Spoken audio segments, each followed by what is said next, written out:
Hello everyone. मेरा नाम है शुभम चतुर्वेदी और आशा करता हूँ आप सभी स्वस्थ होंगे। तो हम अपनी इस वीडियो में अरबों के आक्रमण के बारे में पढ़ेंगे और एक वीडियो में और लेके आऊँगा अरबों के आक्रमण से रिलेटेड, ठीक है। और इन दोनों वीडियो में मेरा ये प्रयास रहेगा कि जो अरबों का आक्रमण था उनसे रिलेटेड जितने भी पॉइंट हैं, जितने भी इम्पोर्टेंट पॉइंट है एग्ज़ाम पॉइंट ऑफ व्यू से या इस तरीके से भी आपको हर चीज़ क्रिस्टल क्लियर हो जाए। और मैं ये निरंतर प्रयास करूंगा इन दोनों वीडियो में कि इन दोनों वीडियो में अरबों से रिलेटेड जो अरब का आक्रमण हुआ भारत पे, उन सारी चीज़ों को आपको मैं क्लियर कर दूं। तो अगर आपने चैनल को सब्सक्राइब नहीं किया है तो सब्सक्राइब कर ले और नोटिफिकेशन ऑन कर दे ताकि वीडियो की अपडेट आपको मिलती रहे। और साथ ही साथ हम टेलीग्राम चैनल का लिंक दे देंगे, आप टेलीग्राम चैनल को ज्वाइन करके और हमारी सारी वीडियो के PDF वहाँ से फ्री में डाउनलोड कर सकते हैं। चलिए तो हम शुरू करते हैं हमारी आज की वीडियो। तो भारतीय इतिहास में अरबों के आक्रमण से पहले भारत और अरब का जो संबंध था वो बहुत अच्छा था। ये कह रहा है कि जो अरबों ने जब भारत पर आक्रमण किया, ठीक है, जब पहली बार अरबों ने भारत पर आक्रमण किया तो उस आक्रमण से पूर्व, उस आक्रमण से पहले जो भारत और अरब कंट्री का जो संबंध था वो बहुत ही अच्छा था, ठीक है। इसके जब अरबों ने आक्रमण किया उसके बाद ही भारत और अरबों के बीच में स्थिति बिगड़ी। चलिए, तो भारत में आने वाले जो सर्वप्रथम मुसलमान थे वो अरब ही थे, ठीक है। ये पॉइंट आप याद रखिएगा कि भारत में जब सर्वप्रथम मुसलमानों की एंट्री होती है तो वो अरब ही थे, मतलब वो पहली बार जो एंट्री हुई वो मुसलमान जो थे वो अरब थे। चूँकि अरब भूमि की उर्वरक क्षमता, ठीक है, उर्वरक क्षमता मतलब वहाँ की जो भूमि थी वो उपजाऊ नहीं थी। तो चूँकि वहाँ की उर्वरक क्षमता कम थी इसलिए जो अरब कंट्री में रहने वाले लोग थे उनका जो प्रमुख व्यवसाय था वो व्यापार और पशुपालन था, ठीक है। वो व्यापार करते थे दूसरे देशों में जा जाकर और भारत से उनके व्यापारिक संबंध बहुत ही अच्छे थे क्योंकि भारत का जो पश्चिमी तट है, मतलब भारत जो पश्चिमी जितने भी तट हैं, चाहे वो गुजरात का तट हो या राजस्थान का तट हो या महाराष्ट्र का तट हो, उन सभी तटों पर अरब आया करते थे व्यापार करने के लिए। तो चूँकि उर्वरक क्षमता उनकी भूमि की कम थी तो वहाँ अनाज उपज होती नहीं थी, तो उनका जो प्रमुख व्यवसाय था वो व्यापार था और पशुपालन था। पशुपालन में भी घोड़े, ठीक है, घोड़े जो थे, घोड़ों का पशुपालन मतलब घोड़े सबसे ज़्यादा वो लोग पालते थे क्योंकि उनकी बिक्री करते थे। वो दूसरे कंट्री में जब जाते थे दूसरे देशों में व्यापार करने के लिए तो वहाँ पे वो घोड़ों की बिक्री करते थे, तलवार बेचते थे, खजूर, शराब, अंजीर, ये सब चीज़ें लेके जाते थे। क्योंकि उस समय काल तक जो व्यापार था वो वस्तु विनिमय पे आधारित था, जैसे आप कोई सामान दीजिए और उसके बदले में कोई सामान लीजिए। तो इसी तरीके से उस समय का व्यापार चलता था। तो वो अपने यहाँ से जो उनकी इम्पोर्टेंट चीज़ें थी वो लेकर आते थे और यहाँ से जो हमारे भारत में जो चीज़ों की उपज होती थी वो यहाँ से ले जाकर और कई सारी कंट्री में जो अरब थे वो बेचते थे। एक चीज़ मैं आपको और बताना चाहूँगा, हमारे देश में जो हिंद, हमें हिंद, भारत को हिंद कहा जाता है, तो हिंद नाम जो था वो हिंद नाम सर्वप्रथम अरबों ने ही दिया। चूँकि अरब एक बार सिंधु नदी के किनारे आए तो वहाँ कुछ लोगों से उन्होंने पूछा कि ये कौन सी नदी है, तो उन्होंने बताया कि ये सिंधु नदी है। तो जो अरबिक भाषा है, अरबिक में श को ह बोला जाता है, ठीक है, उनकी जो प्रोनाउंसिएशन होती है वो ह होती है स को। तो उन्होंने जब उसको सिंधु बताया तो उन्होंने उसको हिंदू कहा, ठीक है। तो इसीलिए हमारे जो हिंदी शब्द की उत्पत्ति है, हिंदी, ये पॉइंट आप याद रखिएगा, हिंदी शब्द की उत्पत्ति अरबों द्वारा की गई, वो इसको हिंदी बोले, ठीक है, सिंधु को हिंदू, तो उसी से हिंदी शब्द की उत्पत्ति हुई। यहाँ तक आपको समझ में आ गया। अब चलिए आगे देखते हैं। तो अरब व्यापारी भारत के पश्चिमी तट पर लगभग सभी बंदरगाहों पे आते थे, ठीक है। जैसा कि मैंने आपको बताया कि जो अरब व्यापारी थे वो पश्चिमी तट पर जितने बंदरगाह थे, राजस्थान, गुजरात, महाराष्ट्र, केरल, जो कोची का तट था, वहाँ तक वो व्यापार करने आते थे और पश्चिमी तट के लगभग सभी बंदरगाहों पर आते थे व्यापार करने के लिए, ठीक। अब वह भारत से लवंग, काली मिर्च, चंदन, कपूर, हाथी दांत, हीरा ले जाकर मिस्र तथा यूरोप, मिस्र में भी, मिस्र जो अफ्रीकन कॉन्टिनेंट में जो कंट्री है मिस्र, वहाँ पे फिर से यूरोपियन कंट्री में, जितनी यूरोपियन कंट्री थी वहाँ ले जाकर बेचते थे। क्योंकि मैंने आपको बताया कि इनका जो प्रमुख व्यवसाय था वो व्यापार था, तो ये हर देशों में जाया करते थे अपने चीज़ों को बेचने के लिए। तो मिस्र और यूरोप ये दोनों जगह जाते थे, तथा श्याम देश, श्याम देश देखिए, जब श्याम देश का नाम आता है तो श्याम देश का मतलब है प्राचीन काल में अफ्रीका, जो साउथ अफ्रीका है आज के डेट में, उसे श्याम देश कहा जाता है। ठीक है, तो ये पॉइंट आप याद रखिएगा। और अपने साथ वो घोड़े, शराब, तलवार लाते थे, वो भारत में बेचते थे और उसके बदले भारत से लौंग, काली मिर्च, चंदन, कपूर, हाथीदांत, हीरा ले जाकर व्यापार करते थे। चलिए अब आगे चलते हैं। तो भारत पर जो प्रथम अरब आक्रमण था, अब उसके बारे में समझते हैं। आप कई लगभग हर जगह आपको मिलेगा कि जो सर्वप्रथम अरब आक्रमण हुआ वो मोहम्मद बिन कासिम के नाम पर हुआ, लेकिन मैंने कई जगह चीज़ें, ये जो हम आज इस वीडियो में पढ़ रहे हैं, तो ये मैंने कई जगह से चीज़ों को कलेक्ट किया है, उसके बाद पढ़ा रहा हूँ। और मेरा ये प्रयास रहा है, मैंने बताया ना आपको कि मेरा ये प्रयास रहा है इस वीडियो में कि अरब आक्रमण से रिलेटेड जितने भी पॉइंट हैं एग्ज़ाम पॉइंट ऑफ व्यू से या ऐसे भी आपकी नॉलेज के लिए भी, तो मैं वो सारी चीज़ें इस वीडियो में डिस्कस कर दूँ, ताकि अरब जो आक्रमण था उससे रिलेटेड आपको कुछ भी और पढ़ने देखने की ज़रूरत ना पड़े। तो प्रथम अरब आक्रमण, ठीक है, जब अरब कंट्री में खलीफा के पद के लिए वहाँ पे बहुत ही मतलब विवादपद स्थिति थी, तब उसका फ़ायदा उठाकर 662 ईस्वी में एक अलहेरिस नाम का कबीले का राजा था, उसने सर्वप्रथम भारत पर आक्रमण किया। तो प्रथम जो भारत पर अरब का आक्रमण है वो अलहेरिस ने किया 662 ईस्वी में। हालांकि इस युद्ध में ये पराजित हो गया, इसीलिए इस युद्ध की जानकारी हर जगह नहीं मिलती है। उसके बाद, उसके जस्ट बाद ही 664 ईस्वी में अल-मुल्ला, ठीक है, ये भी एक कबीले का राजा था, उसने दोबारा भारत पर आक्रमण किया और ये भी इस आक्रमण में पराजित हुआ। चूँकि पाकिस्तान वाला हिस्सा भी उस समय भारत के हिस्से में ही आता था, तो मुल्तान पर ये पहला आक्रमण हुआ था। और ये दोनों ही आक्रमण में जो अरब कंट्री के जो जिन्होंने आक्रमण किया था वो इसमें पराजित हुए, इसीलिए इसकी चर्चा बहुत ही कम जगहों पे मिलती है। अब मैं आपको एक चीज़ बता देना चाहूँगा, चूँकि आपने जब खलीफा पद के बारे में सुना तो आपको खलीफा पद के बारे में मालूम होना चाहिए, क्योंकि आगे हम खलीफाओं के बारे में कई सारी बातें पढ़ेंगे, तो वो पहले ही मैं आपको समझा दूँ तो आपको क्लियर हो जाएगी। जो मोहम्मद साहब थे, ठीक है, जिनसे माना जाता है जिन्होंने कुरान की रचना की और इस्लाम धर्म का उदय भी उसी समय से माना जाता है। तो जब मोहम्मद साहब को ज्ञान प्राप्त हुआ 612 ईस्वी में हीरा पहाड़ी पर, ये याद रखिएगा, जो मक्का में हीरा पहाड़ी है, उस हीरा पहाड़ी पर मोहम्मद साहब को ज्ञान प्राप्त हुआ। और उसके बाद मोहम्मद साहब का जब इंतकाल हुआ, ठीक है, जब मोहम्मद साहब की मृत्यु हुई, तो मृत्यु के बाद जो वहाँ के मुस्लिम, जो पूरा मुस्लिम समुदाय था वो दो गुटों में बट गया। दो गुटों में क्यों बटा? एक शिया और एक सुन्नी। शिया चाहते थे कि जो मोहम्मद साहब के फैमिली में ही, उनके घर से ही कोई ऐसा बंदा हो जिसे खलीफा का पद दिया जाए। इससे पहले खलीफा का पद नहीं था, ठीक है। तो शिया चाहते थे कि उनके घर के ही किसी व्यक्ति को खलीफा बनाया जाए, लेकिन सुन्नियों का ये विचार था कि जो मतलब खलीफा मोहम्मद साहब के विचारों से जिनके विचार मेल करते हों, मतलब मेल खाते हों, उनको भी खलीफा के पद पर बैठाया जा सकता है।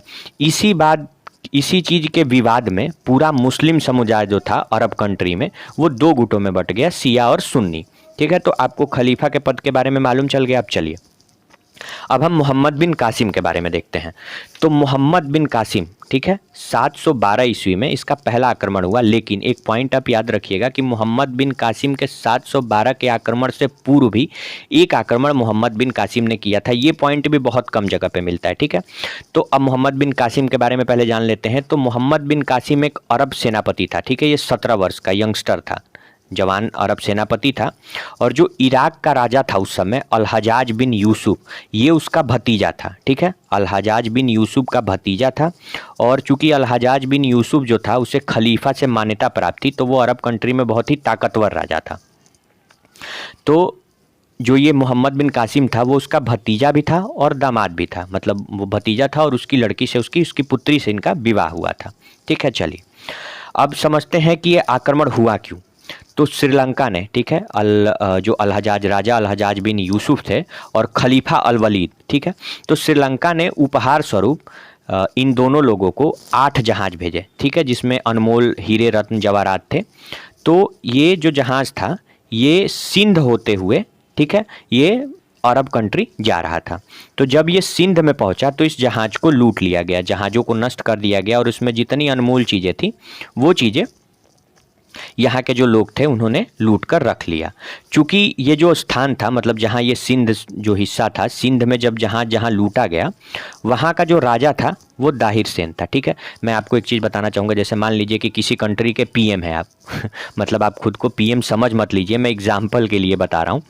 तो अगर आप किसी कंट्री के पीएम हैं तो वहाँ जो अच्छी चीज़ें होंगी उसका श्रेय भी आपको दिया जाएगा, और वहाँ अगर कुछ गलत होता है तो उसका जवाब भी आप ही से मांगा जाएगा।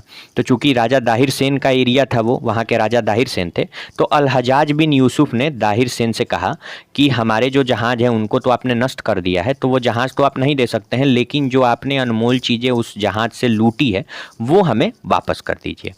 तो जो दाहिर सेन थे, दाहिर सेन ने इस बात के लिए मना कर दिया। उन्होंने कहा कि नहीं, हम वो सामान वापस नहीं करेंगे।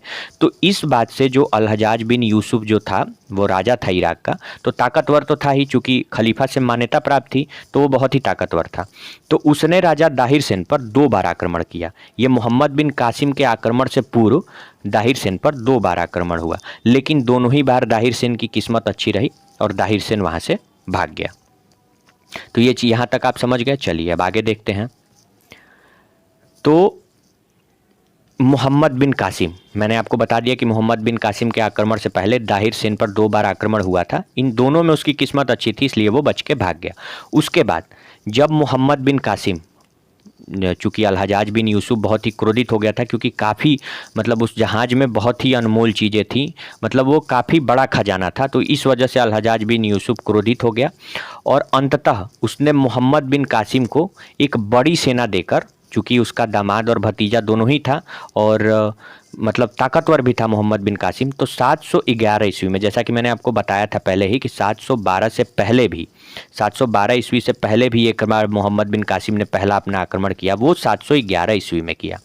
तो ये जो पहला आक्रमण था ये देवल पर हुआ। ठीक है, ये पहला आक्रमण जो मोहम्मद बिन कासिम ने किया ये देवल पर किया, और इसमें जो युद्ध हुआ वो जो राजा दाहिर थे, दाहिर का भतीजा था, उस भतीजे के साथ ही ये युद्ध हुआ। और उस युद्ध में चूँकि जो मोहम्मद बिन कासिम था उसकी सेना बहुत ही बड़ी थी, तो इस युद्ध में उनके भतीजे की पराजय हुई। जो दाहिर सेन थे राजा, दाहिर सेन के भतीजे ने युद्ध किया और उस युद्ध में दाहिर सेन के भतीजे की जो थी वो पराजय हुई। उसके बाद दूसरा आक्रमण, जो हर जगह जिसको दिखाया जाता है कि अरबों का पहला आक्रमण 712 ईस्वी में माना जाता है, तो ये मोहम्मद बिन कासिम का दूसरा आक्रमण था जो 712 ईस्वी में हुआ। चूँकि मोहम्मद बिन कासिम के पास बहुत बड़ी सेना थी, तो इस वजह से ये आक्रमण जो हुआ 712 ईस्वी में ये सिंध पर इसने किया। ठीक है, और सीधे सीधे इस युद्ध में मोहम्मद बिन कासिम और राजा दाहिर सेन के बीच युद्ध हुआ। तो अब ये समझ लेते हैं, ये जो युद्ध है ये इस युद्ध को राजौर या ब्राह्मणावाद का युद्ध कहा जाता है। ठीक है, तो एग्जाम में इस तरीके से भी पूछ सकता है कि राजौर या ब्राह्मणावाद का जो युद्ध था वो किसके बीच हुआ। तो युद्ध दाहिर सेन और मोहम्मद बिन कासिम के बीच में हुआ 712 ईस्वी में। चलिए अब इस युद्ध के बारे में समझते हैं। तो इसी युद्ध में राजा दाहिर और मोहम्मद बिन कासिम के बीच युद्ध हुआ। ये पहली बार आमने सामने इस युद्ध में आए, और चूँकि मोहम्मद बिन कासिम के पास बहुत बड़ी सेना थी, तो इस वजह से जो दाहिर सेन था उसकी इस विजय में, इस युद्ध में हार होती है, वो पराजित हो जाता है। उसके बाद दाहिर का जो पुत्र था जय सिंह, जब दाहिर को पराजित करता है मोहम्मद बिन कासिम, उसके बाद जो इनका पुत्र था जय सिंह, वो जो राजौर का दुर्ग था जहाँ युद्ध हुआ, वो राजौर का युद्ध दुर्ग वो उनकी जो विधवा पत्नी थी उनके भरोसे छोड़कर भाग जाता है। ठीक है, वो जो दुर्ग है वहाँ का वो उनके भरोसे छोड़ के भाग जाता है हारने के डर से। तो फिर मोहम्मद बिन कासिम इस दुर्ग पर अपना अधिकार कर लेता है। चलिए अब आगे देखते हैं। तो आगे अब इस राजौर और ब्राह्मणावाद के युद्ध के बारे में हम विस्तार से समझते हैं। तो सर्वप्रथम जो दाहिर सेन की पत्नी थी, ठीक है, आपने सुना होगा कि जब अलाउद्दीन खिलजी ने आक्रमण मेवाड़ पर आक्रमण किया था तो रानी पद्मावती ने जौहर व्रत प्रथा का पालन किया था। तो भारत में जो जौहर व्रत प्रथा का चलन था वो सर्वप्रथम दाहिर सेन की पत्नी ने ही शुरू किया। तो सर्वप्रथम दाहिर सेन की पत्नी ने जौहर व्रत प्रथा का पालन किया और खुद को अग्निकुंड में जला लिया। ठीक है, तो अगर पूछता है कि सर्वप्रथम उल्लेख कहाँ मिलता है जौहर का, तो वो मोहम्मद बिन कासिम के हमले के टाइम में इन दाहिर सेन की पत्नी के द्वारा मिलता है। उसके बाद यहीं फिर कासिम दाहिर के पुत्र जय सिंह से दूसरा युद्ध लड़ता है, जो मैंने आपको बताया कि उस दुर्ग को छोड़कर भाग जाता है उनकी पत्नी के भरोसे, तो वो फिर से लौटता है और मोहम्मद बिन कासिम से यहाँ दूसरा युद्ध होता है। लेकिन उस युद्ध में भी चूँकि विश्वासघात हो गया जय सिंह के साथ, हमारे भारत में हमेशा से ये बात रही है, चाहे मुग़लों का आक्रमण हो, चाहे दिल्ली सल्तनत अफ़गानों का आक्रमण हो, तो हमेशा हमारे राजाओं के साथ विश्वासघात हुआ है। इसी वजह से हमेशा वो पराजित हुए हैं। तो चूँकि इस युद्ध में विश्वासघात हुआ जय सिंह के साथ, इस वजह से वो इस युद्ध में पराजित हो गया, ठीक है।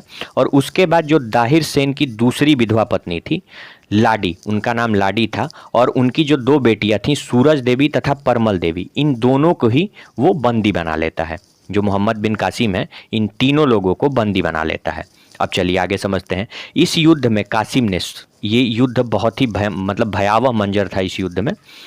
तो इस युद्ध में मोहम्मद बिन कासिम ने 17 वर्ष के ऊपर जितने भी लोग थे, बहुत बड़ा नरसंहार किया मोहम्मद बिन कासिम ने। 17 वर्ष के ऊपर जितने लोग थे उन सभी को मरवा दिया मोहम्मद बिन कासिम ने। इस युद्ध में लगभग 6000 लोगों को, इस युद्ध के बाद उसने लगभग 6000 लोगों को मरवाया। चलिए अब आगे देखते हैं। तो कासिम जहाँ जहाँ अधिकार करता था, मोहम्मद बिन कासिम जहाँ जहाँ अपना अधिकार करता जाता था, वहाँ के लोगों को बलपूर्वक इस्लाम धर्म कबूल करवाता था। जो लोग इस्लाम धर्म नहीं कबूल करते थे उन पे जजिया कर लगाया जाता था। अब जजिया कर के बारे में हम इसी वीडियो में आगे पढ़ेंगे, पहले ये बात समझ लेते हैं। तो जो इस्लाम धर्म था वो इस्लाम धर्म कबूल करवाता था, जो नहीं करता था उस पर जजिया कर लगाया जाता था। ये पॉइंट आप याद रखिएगा। सिर्फ ब्राह्मण ही ऐसे वहाँ पे ब्राह्मण ही थे जिन पे ना तो जजिया कर लगाया गया और ना ही उनको बलपूर्वक इस्लाम धर्म कबूल करवाया गया। तो ये पॉइंट आप याद रखिएगा। एक चीज़ मैं आपको और बताना चाहूँगा, जैसे हमारी जो मनुस्मृति है, नारद स्मृति है, वैसे ही एक देवल स्मृति है जिसकी रचना देवल स्मृति की रचना पूर्व राजपूत काल में हुई, ठीक है। जब राजपूत काल का उदय हुआ मोहम्मद बिन कासिम के हमले के बाद, तो उस देवल स्मृति की रचना की गई। उस देवल स्मृति में ये बताया गया है, ये देवल स्मृति आप नाम याद रखिएगा। उस देवल स्मृति में ये बताया गया है कि कैसे जिन लोगों को इस्लाम धर्म कबूल करा दिया गया है उन्हें फिर से हिंदू धर्म, शुद्धिकरण के बाद उन्हें फिर से हिंदू धर्म दिलाया जा सकता है। तो ये नाम आप याद रखिएगा, देवल स्मृति। देवल स्मृति में इस बात की चर्चा हुई है। चलिए, तो आपको ये सब चीज़ें मालूम चल गई। अब हम जजिया कर के बारे में आगे पढ़ेंगे। तो चलिए, जब मोहम्मद बिन कासिम, मैंने आपको जब बताया जैसे कि जहाँ जहाँ वो अपना अधिकार करता था युद्ध में विजयी होने के बाद, अधिकार के बाद वो बलपूर्वक लोगों से इस्लाम धर्म कबूल करवाता था, और जो लोग इस्लाम धर्म को कबूल नहीं करते थे उन पर वो जबरन जजिया कर लगाता था। अब जजिया कर क्या होता था? जजिया कर का मतलब ये होता है कि जो गैर मुसलमान है, ठीक है, जो इस्लाम धर्म के नहीं हैं, उन पे ये जजिया कर लगाया जाता था। तो या तो आप इस्लाम धर्म कबूल कर लो और नहीं तो आप जजिया कर, ये टैक्स, आज जैसे हम टैक्स पे करते हैं सरकार को, वैसे उस समय मोहम्मद बिन कासिम को करना था। तो जजिया कर लगाया। अब जजिया कर लगता कैसे था? तो जो जजिया कर था, जैसा कि मैंने आपको बताया कि गैर मुसलमान अर्थात जो मुसलमान नहीं है उन पर लगाया जाता था। जजिया कर 12, 24 और 48 दिरहम, ठीक है, 12, 24 और 48 दिरहम तक का जजिया कर लगाया जाता था। ये जो दिरहम है, दिरहम को कई जगह खरात भी कहा गया है, तो ये नाम भी आप याद रखिएगा, खरात, ठीक है। खरात इसको आप दिरहम भी कह सकते हैं और खरात भी कह सकते हैं, खरात। तो जो जजिया कर था वो 12, 24 और 48 दिरहम या खरात तक लगाया जाता था। अब और पॉइंट देखते हैं। तो कासिम ने 1/3 भाग तथा 2/5 भाग का भूमि कर लगाया। ये भूमि कर भी बहुत ज़्यादा था। तो इसी वजह से जब इतनी सारी चीज़ें मोहम्मद बिन कासिम ने की, हिंदुओं पर बहुत ही अत्याचार किया, तो चूँकि कासिम ने हिंदुओं की स्थिति बहुत ही ख़राब कर दी। हिंदुओं की जो स्थिति, कासिम जब यहाँ पे आक्रमण करता है और वहाँ पे अपना अधिकार करता है तो वो हिंदुओं की स्थिति बहुत ही ख़राब कर देता है। इस वजह से जो हिंदू जनता थी उनमें असंतोष फैल गया और तभी राजपूतों का उदय हुआ और इसी काल में देवल स्मृति की रचना की गई। तो जब राजपूतों का उदय हुआ तो उसने मोहम्मद बिन कासिम के प्रसार को रोक दिया। अब आगे देखते हैं। इसी समय खलीफा अल वलीद मर गया। जो खलीफा था अल हजाज बिन यूसुफ को जिसके द्वारा मान्यता प्राप्त थी, वो खलीफा मर गया, अल वलीद मर गया और उसका भाई सुलेमान खलीफा बनता है, ठीक है।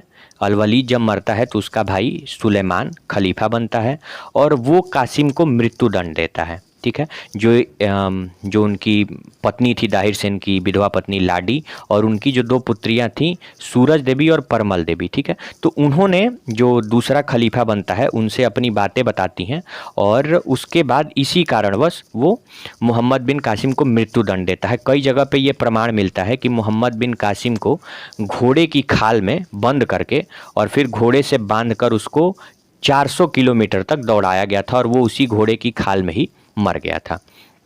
अब ये जो मृत्युदंड की बात है तो ये इस मृत्युदंड का प्रमाण चाचनामा एक पुस्तक है, उस चाचनामा में मिलती है। मतलब मोहम्मद बिन कासिम का जो आक्रमण था, मतलब अरबों का जो सबसे पहला आक्रमण था, खास तौर से ये मोहम्मद बिन कासिम का जो आक्रमण था, इसकी सारी जानकारी चाचनामा में मिलती है। अब चाचनामा लिखी किसने है तो एक अली कोफी थे, अली कोफ़ी, ये नाम आप याद रखिएगा, अली कोफ़ी थे।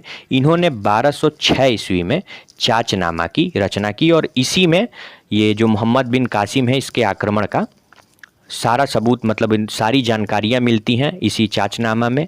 और कुछ जानकारियाँ जो हैं, जो पद्मावत है जिसको मलिक मोहम्मद जायसी ने लिखा था 1540 में, तो कुछ जानकारियाँ मोहम्मद बिन कासिम के उस पद्मावत में भी मिलती हैं।